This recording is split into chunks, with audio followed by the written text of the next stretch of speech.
The creative process is a bit like an obsession, and the idea is a bit like a virus, and the process of making is also like that. So in my artwork, I quite like working with the idea that all these small little units are almost like a virus that it goes viral, right? And then you get an image.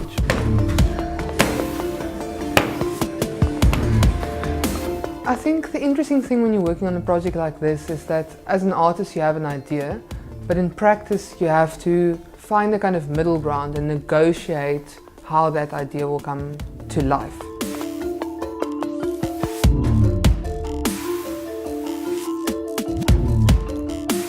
So when I met with Corinne Cossier, who's in charge of the ceramic studio, with my design and her glazes, and tried to find a middle ground on how we could make the two live together happily, like a marriage between the concept and the execution. So I started with a photographic reference, and I then worked on the computer to simplify it, because obviously when you're working with half squares, they're almost like half pixels, which makes for a much more abstract image. But because the image is fairly large and most people will view it at quite a distance, it does allow for that kind of ambivalence between abstraction and realism.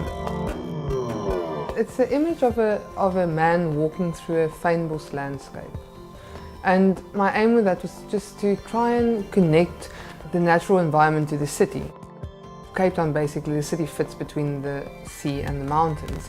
The mountains really form the backdrop for the city.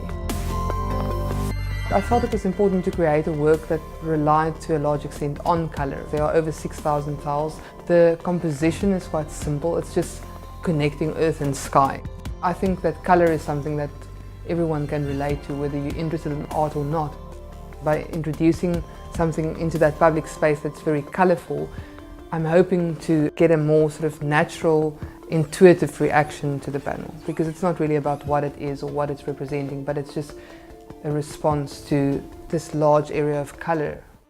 Initially my accents were bright pink, and that was the one colour we couldn't achieve. We couldn't get like this kind of pink, you know, so we had to find something else that would spark the design, and that's when we came up with the idea of sort of substituting some of the highlights with golden tiles.